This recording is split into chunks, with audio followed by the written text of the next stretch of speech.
later and instead lock in the Paquito. They can take out the Esmeralda from this point onwards if ever they really just don't want to have that matchup. But I can't help but feel like even the Belleric is something we're not entirely sure of if it's going into Rome. It could go EXP, but personally for me, it just doesn't feel like a Sanford kind of hero. That's true. I feel like he drives a bit better when he can dive. Doesn't matter to the jungle, mid, or gold. I feel like a stationary hero for Sanford kind of wastes his potential, wastes his talent. And I just feel like a lot of us would rather not see these really active XP laners on the likes of Uranus and Esmeralda. Fortunately, the Uranus is gone, but the Esmeralda is still on the board. They're banning the Uranus. Uranus is an EXP laner.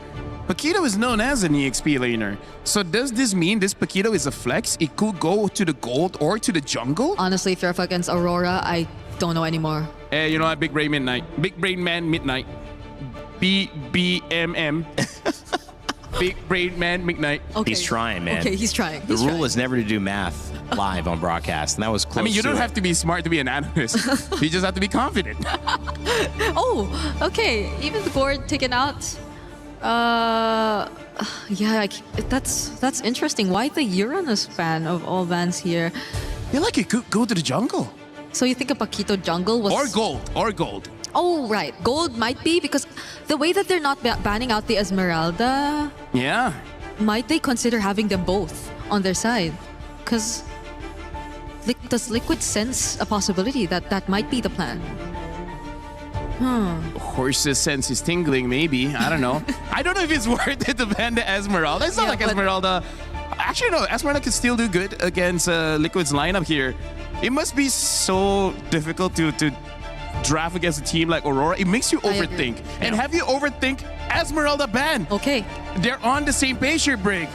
Your overthinking has helped them out. So we're all overthinking right now. Do you like to overthink, Brigida? I don't want to, but I'm forced to. You're forced to I'm forced to overthink right now because of what Aurora did in game number 1, and understandably so. Liquid, hopefully it's not too much of being reactive that we're getting to see from them right now, because at least for now, their first 3 picks look solid, but the Harley... Okay, in a way, an assassin. Yeah. Magic assassin. Magic assassin? Yeah. Not as great as the Link, but still serviceable for sure. So now Liquid, after seeing that, at least they know this Paquito is not going to go to the jungle. So it's either gold lane or EXP. But I got to say, that has to be an EXP Paquito, because if they don't have a marksman, imagine, even if they win so hard, they're not going to be able to push. And pushing's kind of important to end the game. Yeah. Do you like pushing, Brigida? Turrets? Sure. Yes. Yeah. So you need a turret pusher. Maybe a Brody? A Brody or a Moskov? Either Brody or Moskov should be good here. Yeah. More for the Moskov. 2 picks coming up from Liquid. Oh! Zetian! Zetian And Arlet. Oh, this is a very scary draft coming in from Liquid. There's multiple win conditions here. It's going to be quite difficult for Aurora to handle this. So we're waiting for a gold lane. Likely a gold lane. Moskov or... I like the Moskov. Yeah, I like the Moskov too. I feel like the Moskov is a safer pick. Yeah. Brody is, if you think you can somehow snowball out of control and just end the game before Liquid gets a chance to fight back, but... What? The barrage! Another what? Midnight. Wow. Beep, boom! How we feeling, Brigida? Wow. Confused. Where is it going? Like, who is who? Okay, maybe a Barrett's Rome? I feel like I need therapy after this. Or XP? What? Who? Like... Hey, you know what? Our job is done. Stunned. It's gold Paquito. It's gold Paquito. We'll see how they're going to push out later. But Barats, I've heard, is a good counter towards the artist. So maybe that's just a lane matchup kind of thing. Maybe. Harley jungle, gold, Paquito, Aurora gaming, doing midnight things. My goodness, this series has not disappointed. Let's see if Game 2, Aurora Gaming can close it out and send our defending champions of MSC to the elimination side of the bracket. And for now, with the call, it's Naisu and Trex. Here we go. Team Liquid Philippines needs this game, and they brought a draft to be able to do that, Trex. But again, it's Aurora Gaming with a little bit of flexibility. Another interesting draft. from Coach Midnight as well. What do you think of this one? We saw Barrett's go XP lane in the hands of Kid Bomba yesterday. We saw the fighter meta go into the hands of Team Spirit yesterday, and it worked well. Yep. I'm not counting it out at all for Aurora right now. I don't think this is extremely surprising. Yes, it's a little offsetting because we're not used to it, but we have seen it worked. And as I keep on saying, there are a lot of layers to the meta right now, Nicely. I think a lot of people want to see, Carl TZ using the Ling. This hero alone has made waves already in the current meta, but now in the hands of someone as skilled and as prominent as Carl TZ. Let's see how he plays it. This is already some rough pressure, though. Lunar Flicker dashes in. A lot of damage on Carl TZ. He's left his lane just for the invade. Rosa forced to use a Flicker. A little bit of damage onto Sanford. Sanford flickers as well. Everyone backs off.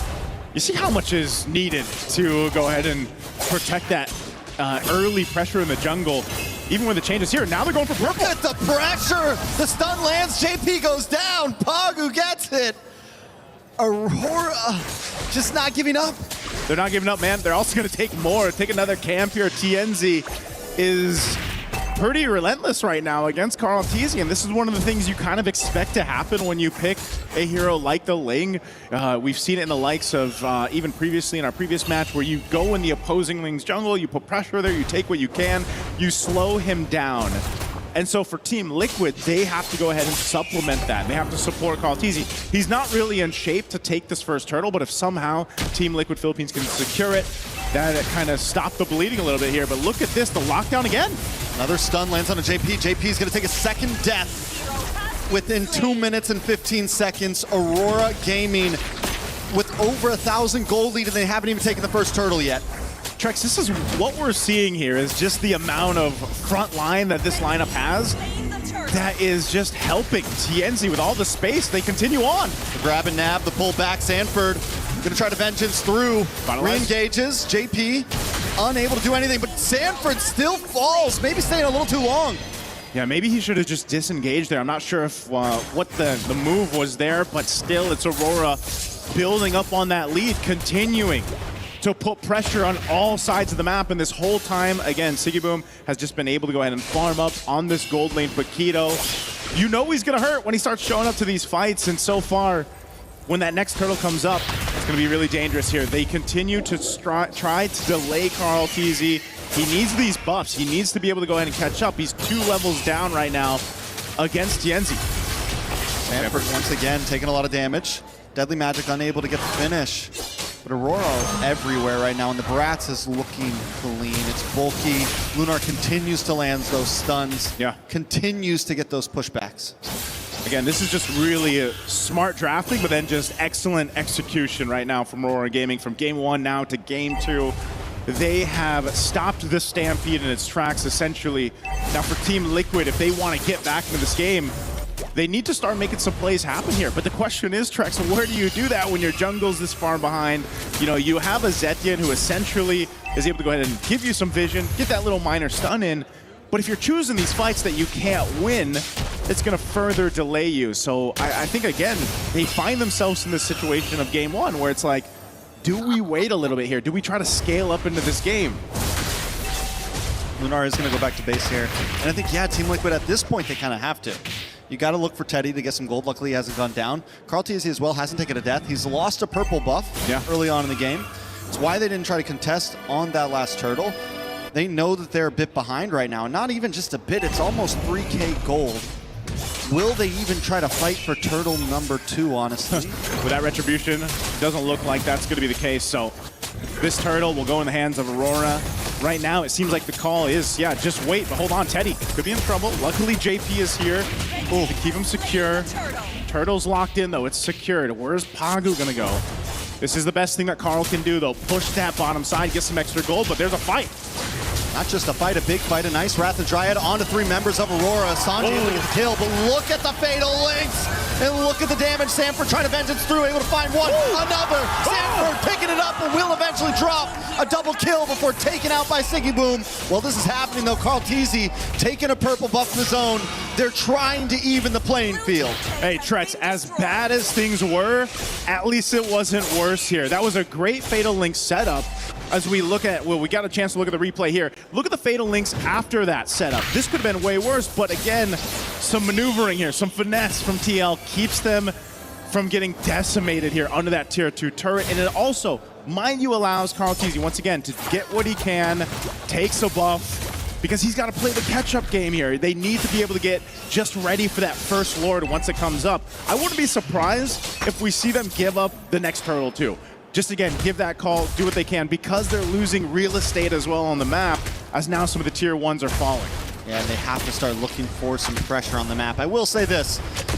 You can't count Team Liquid out until after the first Lord, at least in my book. As long as this gold lead stays around 2.5 to 3K, TL will always have a hand to fight with. I'm still waiting for that big moment for Carlteasy to pop off, though. He's been farming. He's able to come back a little bit. He steals a purple buff. Look at the damage. Does come down onto Lunar. Lunar's able to use the flicker. Tempest of Blades falls as well. And everyone pulled back in. The damage on Aurora is insane. But Fatal Links in response. Still not enough as Teddy locks onto Pagu, chasing him down, but there's no escape today. A double kill into the hands of Sanford. Leave it up to Sanford to make that play. What a final slash he was able to use to set things up, but it's still Aurora. They take down a tier 2 turret. They're finally going to lose the turret in the mid lane, but Aurora now needs to be a little more calculated. They put themselves in that position. They know an Arlot's there, so they got to watch out for that. And so little by little, TL has brought themselves into a position now where maybe they can actually get a turtle, unless still it's that call of give them this one, let's just get ready for that Lord. JP is going to give that information. Sanji's here as well. They don't want to get caught out here. Carlteasy's not even a part of this though, as he wants to push down bot. Another turtle in the hands of Aurora as Carlteasy looks for more map control. Team Liquid have dropped that gold deficit down. It's only a 700 gold lead over the hands of Aurora. Sigiboom on the hunt for Carlteasy. Carlteasy will be able to get away. On the mid side, Aurora want to reclaim this mid tier 3. Even out the lane field. A nice Fatal Links does not connect. Purifies Zupop though. Look at the damage onto Lunar. Teddy goes down with Sigiboom over to the backside. He finds 2. The Sanford locking on though. Tianzi falls. Double kill for 40. Maybe a triple over to the hands of Sigiboom. Unofficial, but still able to possibly get that final hit. It is a brawl. It is a bloodbath. Aurora and TL. Who would have thought it'd go like this? Oh, Sanford. Okay, there's not much more I don't think he can do here. Just trying to clear this wave out, but he might take a couple too many hits. Sanford shut down. A beautiful shutdown into the hands of Sigiboom. The guy is a monster right now. 5-0-2. Oh man, look at this. There's the replay brought to us by SDC. Look at Sigiboom. Yeah, comes he from the back. joins this fight from the back, and everybody just lined up there right on target. Again, the bleeding was staunched a little bit because of Sanford's play here. But it's just that case of we're playing from behind. If you're Team Liquid Philippines, you have to be able to make these happen. And now Carlteasy gets taken down. So not the best timing here for TL to lose their jungler. I gotta say, Sanford's had some great plays, but there's also been a few times where maybe he stayed a little too long, used a few too many vengeances. Look at Pagu here, hanging out in the bush. He's gonna finally show himself and back off. But they gotta watch out for those angles because Aurora's been so good at attacking from all sides. They're finally gonna be able to take this tier 3 as Pagu zones away Teddy. The tower drops. JP will drop as well. The Deadly Magic should be able to finish it, but no, he gets the health back. Teddy with a blazing duet as Sanford jumps into the backside. Aurora kind of in shambles here. Carlteasy shows up as well. Tempest of Blades comes down. He takes out Sanji. Carlteasy still unable to get a kill though. One more hit. He's terrified. A double kill into the hands of Rosa. Aurora has their number. Great team fighting from Aurora Gaming there. They knew the plan and they stuck with it. Again, this final slash was great, but also the Blazing Duet wasn't able to get the efficiency it was looking for there from Teddy. TNZ with the fancy moves here to try to stay alive through this all, and he does. Just, again, the fighting that we're seeing from Aurora Gaming has been refined from the last time we saw them play here. And my goodness, they're making it look good. Aurora's making it look so good, saving the Terrified. All of those little micros. And the thing is, it's not just the small fights that they're winning, they're also winning on map placement. They have the whole package right now. Trex, this is insane. Look at across the board how much of a lead they have, but especially Sigiboom. You mentioned it, 7-0-4 He's up nearly 3,000 gold against Teddy. And that is not where you want to be. I mean, again, we talked about Paquito in the gold lane. These fighters being brought back into the gold lane when all we've seen for a long time was the Claudes, the Moscows, the Harris. Well, this, once again, changes things, the dynamic of the meta. And you see it in the hands of Sigiboom like this. I mean, where do you start if you're TL? Who do you focus on here? And I think that's the biggest thing. That's why it feels like the Aurora Avalanche, man. It's coming right at them. The force of nature itself at your front door. Tower will drop. There's no holy defense to bring down this Lord. Aurora Gaming not going to force it, though. They're going to move on to the mid-tier 2. Should be able to take it. All right. Turrets take a little bit of damage here. The tier 2s will fall. Holy defense shields being held on, but that bottom one is the only one to stay. Conceal's going to be used. Where's Pagu going here? They want this base turret. Oh, JP. It's a zone, but they're still able to get it. JP going to move on. Fatal Links does connect. It's more of just kind of a stall there as the rest of the team backs off. Still no inhibitors down. TL hold the defense. All right, you have to start looking at where this could turn over on its head. 6,000 right now for Aurora Gaming. That is a big lead to hold against a team like Team Liquid Philippines. Again, they did it in game 1. They're doing it here in game 2. And it's still looking the same. Again, where do you start if you're Team Liquid? Well, that Lord coming up in about a minute might be something, but do you take that risk? Do you take that gamble to go and just try to make that steal? You know, what we've seen before in the hands of Lings, where you can go in and get that miracle play, that miracle retribution. I think with the fact that they do have all of their inhibitors still standing, TL could maybe let this Lord slide. They do have some decent ability to defend in a siege. They have the big ult from Sanji. They can get the stuns. They have a Blazing Duet. They have Shred. They can play well in the pocket of their base. It's a hard base to crack. Not only on top of that, you have the Wrath of the Dryad, you have the Final Slash. They have a lot of defense measures. Trex, this is how far behind Teddy is currently. The Corrosive Scythe was just picked up. Usually you see that Trinity locked in. I believe he's got the Trinity now if we can take a look at the items, but you know, 12 minutes in, yeah, he just locked it. That's about 3 minutes behind right now. So that's the big kind of thorn in the rose right now of Team Liquid. You know, how do you deal with that? Now he's online, but even if he comes through, does he have a defensive item to withstand what Aurora Gaming is throwing at him? Yes, you mentioned the Wrath of Dryad, that's a big thing, but maybe you give up the Lord, you go for one more defense, you have a great high ground defense that you can play around with if you have to, but Daytona's welcome's used up here. Daytona's welcome does lock on along with Wait on the boss side. Look at the damage on a Teddy. Sigiboom is just unstoppable. The target is locked and he never misses. Just gonna make it worse right now as 2 fall for Team Liquid. Aurora Gaming will go ahead and get themselves this Lord and get ready to approach the base of Team Liquid again. Again, this has been a really rough one for Teddy, the gold laner of TL, but just the team as a whole, because again, your firepower, once it's taken out, it's mainly into that Claude. Carl Teasy might be able to help too, but he was also delayed, so just as a whole, across the board, Team Liquid has been playing with their backs against the wall. So Carl Teasy will cut the waves for where he can, delay this Lord push, and wait for the rest of the team to be up here. And Sigiboom's trying to lock on. Will he get there? Yes. Tempest Blades drops. This move out for Carl Teasy. A lot of damage comes in, but there's no escape. TNZ gets the final hit. Carl Teasy caught too deep in enemy territory. I've never seen a boxer punch the sky like that. My goodness, Sigiboom. He picks up an immortality, 9-0-5. And now here we go. Lord making its way up top. Gonna charge into that base turret and take it down. 20 seconds still for Carl Teasy to be up here, and now Aurora Gaming with a 10,000 gold lead will look to end this series in a sweep. Aurora Gaming looking to end this. A big Fatal Links does lock on to Sanford, a Blazing Duet to do everything they can to defend, but Aurora Gaming have locked on the base, and the Stampede has been stopped. What can they do against